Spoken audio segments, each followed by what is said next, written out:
खुशामदीद दोस्तों, आप सबका स्वागत है। मैं हूं डॉक्टर इश्तियाक अहमद। अ, हसन जाफ़र ज़ैदी साहब के जो ऑब्जेक्शंस मेरे वीडियो पे जिसमें मैंने पाकिस्तान कैसे बना पे अपनी पोजीशन दी थी कि ये एक फेक मार्क्सिस्ट एनालिसिस है, उन्होंने कई ऑब्जेक्शंस की जिनका मैं एक एक करके जवाब दे रहा हूँ। ये डिस्कशन उन्होंने शहजाद चौधरी साहब के साथ की थी। हम जब मिलेंगे, आई थिंक वहाँ पे भी I would like to discuss details. तो अब मेन फीचर्स पे बात हो रही है, यानी अब हम चलते हैं कि कैबिनेट मिशन प्लान दोनों तरफ से पोजीशन जो थी आधी आधी इसको मानी गई। ये भी जिन्ना साहब ने इंसिस्ट किया कि इंटरिम गवर्नमेंट में 50-50 हम रिप्रेजेंटेशन होगी, यानी मुस्लिम लीग को 50 सीट्स और कांग्रेस को 50 सीट्स, जबकि मुसलमानों की परसेंटेज उस जमाने में हिंदुस्तान में 25% थी। इसको भी कांग्रेस ने मान लिया था। लेकिन चलें, वो डिटेल्स आप किताब मेरी में पढ़ सकते हैं। 10 जुलाई को जवाहरलाल नेहरू ने बॉम्बे में एक प्रेस कॉन्फ्रेंस की और वहाँ पे जो उन्होंने कहा, ये आज़ाद की किताब में भी है और फिर मैंने ट्रांसफ़र ऑफ पावर से भी लिया है, वर्डिंग ज़रा मुख्तलिफ है। इंडिया विंस फ्रीडम में वो लिखते हैं कि नेहरू ने कहा था कि Congress would enter the constituent assembly completely unfettered by agreements and free to make all situations as they to meet all situations as they arise, कि हम कंस्टिट्यूएंट असेंबली में जाएंगे बिल्कुल फ्री हैंड से और अपना जैसी सिचुएशन होगी उसको मुताबिक हम अपनी कॉन्स्टिट्यूशन बनाएंगे। ट्रांसफर ऑफ पावर में वर्डिंग है, Congress had made no commitment in regard either to the long term or short term plan except to go to the constituent assembly। इसके ऊपर फिर जिन्ना साहब की वो मशहूर कॉल है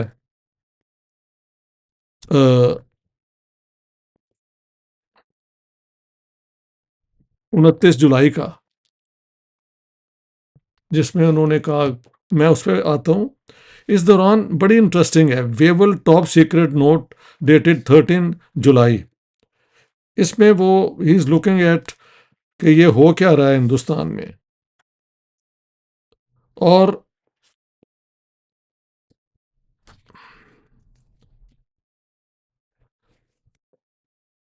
पॉइंट नंबर 5 बी में वो कहते हैं कि हम ट्रांसफर ऑफ पावर अगर करें तो उस सूरत में कि a satisfactory defensive alliance is secured. वो कहते हैं the first scenario would be a lack of responsible government or a communist revolution or by deliberate choice if India were to fall under the control of Russia. यानी अंग्रेज़ों के लिए अब problem यह था कि ट्रांसफ़र ऑफ पावर तो करनी है, लेकिन अगर ये इंडिया ये कांग्रेस वालों के हाथों, ख़ास तौर पे नेहरू और जितने ये लेफ्टिस्ट एंटी इंपीरियलिस्ट हैं, तो ये रशिया के इन्फ्लुएंस में ना आ जाएं या उनसे कोई अपना ट्रीटी ना कर लें, ये हमने रोकना है। लिहाजा ट्रांसफ़र ऑफ पावर हो तो साथ साथ India should as a whole be tied to the British through a defence treaty. बाद में जब देखा कि ये तो हो नहीं सकता, फिर पाकिस्तान बनाया जहाँ पे उनको यकीन था कि जिन्ना साहब कॉमनवेल्थ में रहना चाहते हैं और वेस्ट के साथ रहना चाहते हैं, कांग्रेस वाले जो हैं वो अपनी इंडिपेंडेंट पॉलिसी रखते हैं। वो मैं आई कम टू दैट लेटर, ठीक है। इसके बाद जुलाई 29 को जिन्ना साहब की स्पीच है, never have we in the whole history of the League done anything except by constitutional methods and by constitutionalism. But now we are obliged and forced into this position. This day we bid goodbye to constitutional methods. Throughout the fateful negotiations with the British delegation and the Viceroy, the other parties, the British and the Congress, held a pistol in their hand, the one of authority and the other of mass struggle and non cooperation. Today, we have forged a pistol and are in a position to use it. And he goes on to say, we mean it and uh, release every word of it. And ये अपना grammar यानी word की कोई spelling है. We do not believe in equivocation equivocation कि हम लफ्ज आगे पीछे नहीं करते, हम पिस्टल होल्ड कर रहे हैं तो इस्तेमाल भी कर देंगे. इसके बाद सारी डिटेल्स किताब के अंदर है, आप पढ़ लें.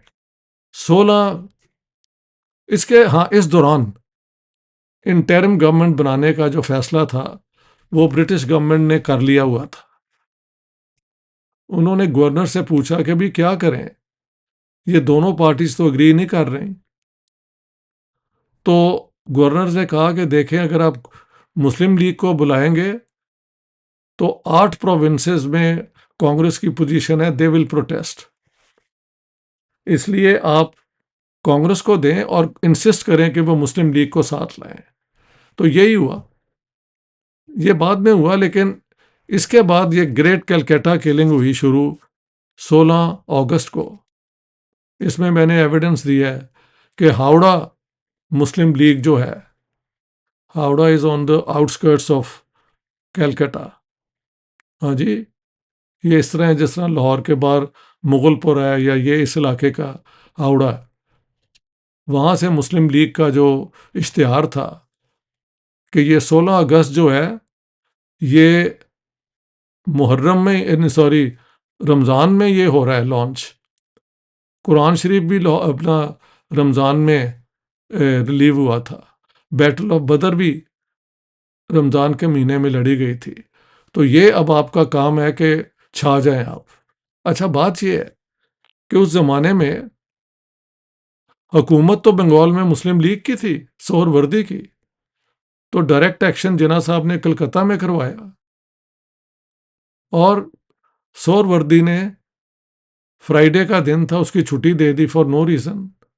तो हज़ारों लोग आए उधर से, जो ये मुसलमान थे. वहाँ पे हमले शुरू हो गए. उधर से हिंदुओं ने भी फिर जवाब दिए, लेकिन पहले 2 दिन मुसलमानों को एडवांटेज था, बाकी 2-3 दिन फिर हिंदू, क्योंकि Calcutta was 30% Muslim, 70% it was Hindu majority. तो मेजॉरिटी तो हिंदुओं के पास ही थी. इससे एक और बात, जब ये कैबिनेट डेलीगेशन से बातें हो रही थी तो जिन्ना साहब को उन्होंने कहा था कि mister Jinnah, be prepared that you may not gate Gurdaspur and Calcutta. ये बता दिया हुआ था. ये भी मैंने किताब में दिया और ये ट्रांसफर ऑफ पावर से मैंने लिया. एनी हाउ, कोई 4 कहता है, कोई 10,000 लोग मारे गए. इसके बाद क्योंकि अच्छा होनी तो थी ये अंग्रेज़ों के ख़िलाफ़, जिन्होंने इंटरिम गवर्नमेंट के लिए मुस्लिम लीग को नहीं था बुलाया, लेकिन हमला हो गया हिंदुओं के ऊपर, उनकी दुकानों पे, उनके घरों पे. एंड फिर जो हिंदुओं ने किया, मुसलमानों के ऊपर हमला हुआ. अंग्रेज़ों की दुकानें बड़े फैंसी इलाके में रहते थे, एक वहाँ पे अटैक नहीं हुआ. So what was this against Hindus, for what reasons, या कांग्रेस, जबकि ये फैसला तो अंग्रेज़ों ने किया था. एनी हाउ, अब होता ये है कि एक दफ़ा कलकत्ता में ये शुरू हो गया तो फिर वहाँ से ये ईस्ट में चला गया, नोआखली, साथ चला गया बिहार में, जहाँ पे वन साइडेडली मुसलमान मारे गए 5 से 7 हज़ार. और bye that time Nehru was head of the interim government. उसने कहा कि मैं बम्बार्डमेंट करूंगा यहाँ पे कि अगर ये कत्लेआम ना रोका गया. और इसके बाद ये करते करते हज़ारा तक आ गया खैबर पख्तूनख्वा में. वहाँ पे हिंदुओं पे और सिखों पे हमले हुए दिसंबर 46 में, ये सारा 46 है। जनवरी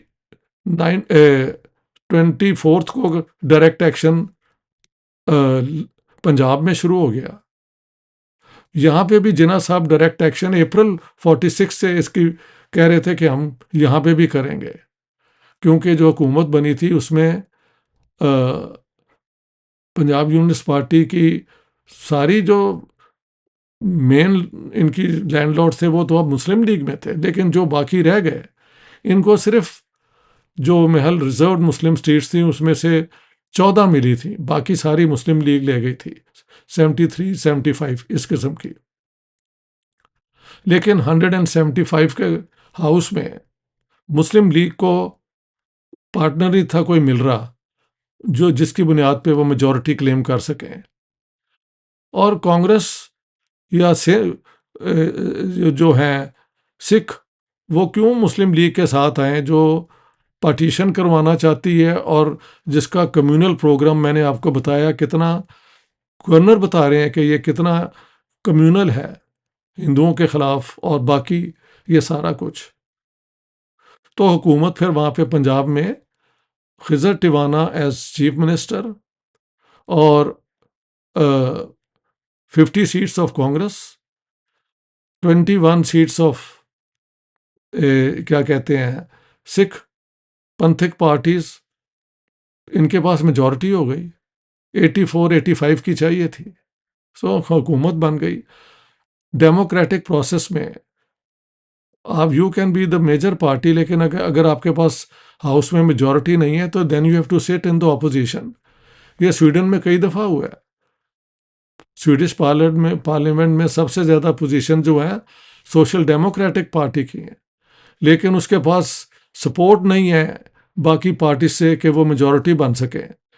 तो जो राइट विंग हुकूमत हमारी आई है वो बाकी सब की एडिशन है उसके अंदर।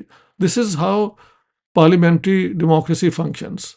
लेकिन इन्होंने वो वहाँ पे शोर मचा दिया और 24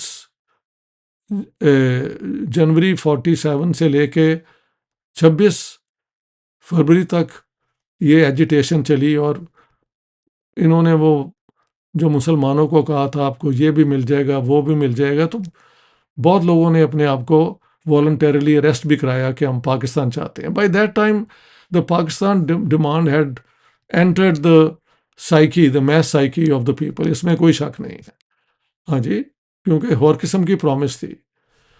तो 26 को अलबत्ता अग्रीमेंट हो गई कि एजिटेशन ख़त्म हो जाएगी और जितने भी ये डिटेन किए गए हैं वो रिलीज़ कर दिए जाएंगे। बाय द वे कोalition गवर्नमेंट में हेडेड बाय खिजर टिवाना हुक्म था पुलिस को कि कोई गोली नहीं चलानी, एक गोली नहीं चली और इनको जो जेलों में रखा भी गया तो वहाँ पे ये बंटका बजाते थे, गाना गाते थे। सैयद वाजिद अली जो सैयद बाबर अली के बड़े भाई हैं, ये उनका बयान है जो मैंने अपनी पंजाब वाली किताब में दी है, और भी मिल जाएगा। It was like a festival. कुछ लोग तो कहते हैं कि इनमें से रात के वक्त ये मियाँ इफ्तिखारुद्दीन और बाकी जो है अपने घर जाके सोते थे। आई डोंट नो, ये वली खान ने एलेज किया है, बट मैंने किताब में अपनी इंक्लूड नहीं किया। So it was no detention, इनको रिलीज कर दिया गया। 20 फरवरी 1947 को अंग्रेज हुकूमत ने, क्लेमेंट एटली ने कहा था कि by June 48 we will transfer power to Indians. तो खिजर टिवाना ने देखा, अच्छा इस दौरान में जो स्लोगन लगाए गए वो इंतहाई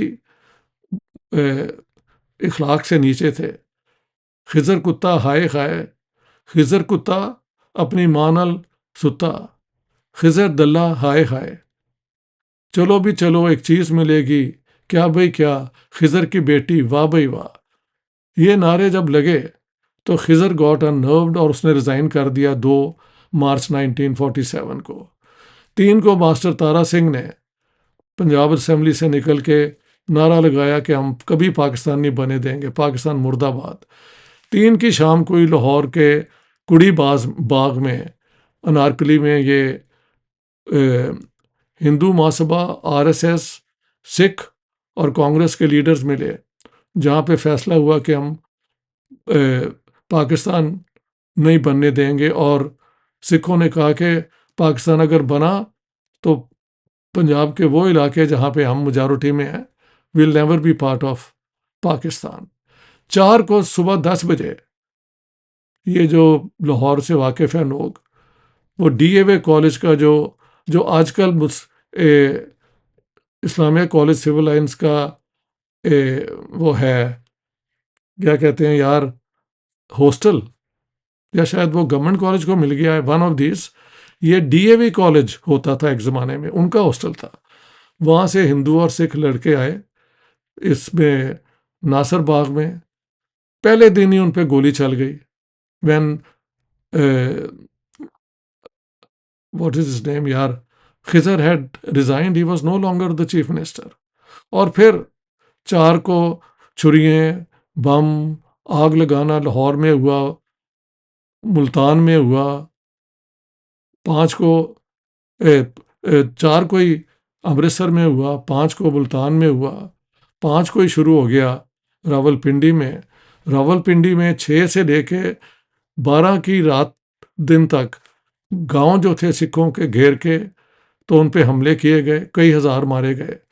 सिख क्लेम करते हैं कि जी 10,000, ब्रिटिश रिकॉर्ड से 3,800। पुलिस हमेशा दबाती है ताकि उसकी अपनी हाजिरी ना हो जाए। अभी तो अंग्रेज़ हुकूमत कर रहे थे। मेरी अपनी अंडरस्टैंडिंग है एनी वे बिटवीन 5 to 7,000।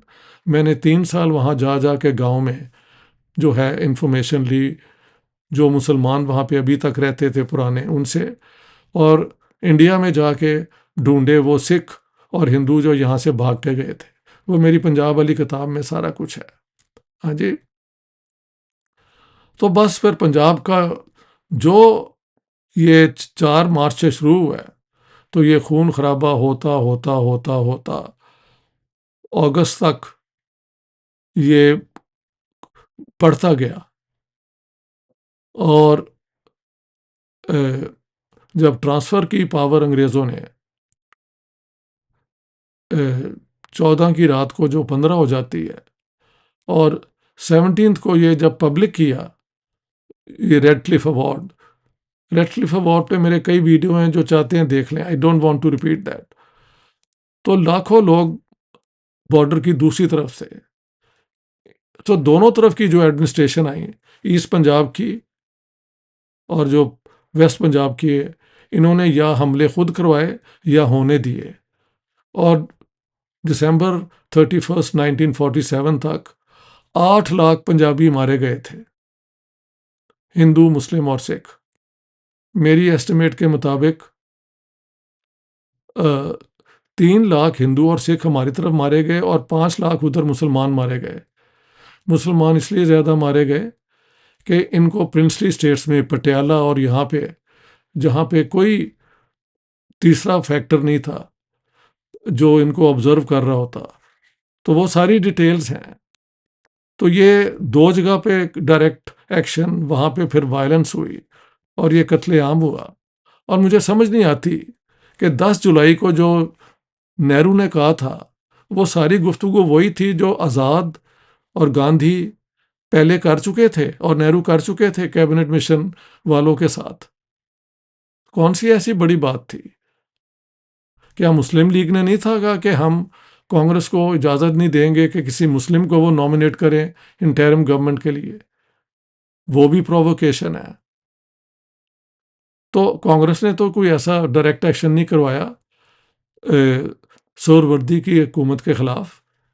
ये मुस्लिम लीग ने हुक्म दिया कि आप बंगाल में करें, जहाँ पे मुस्लिम लीग की हुकूमत थी, और उसके बाद इन्होंने पंजाब में करवाया और इतने लोग, लाखों लोग मारे गए इस पार्टीशन के दौरान। दोस्तों, मैं यहाँ ख़त्म करता हूँ और वी विल कंटिन्यू।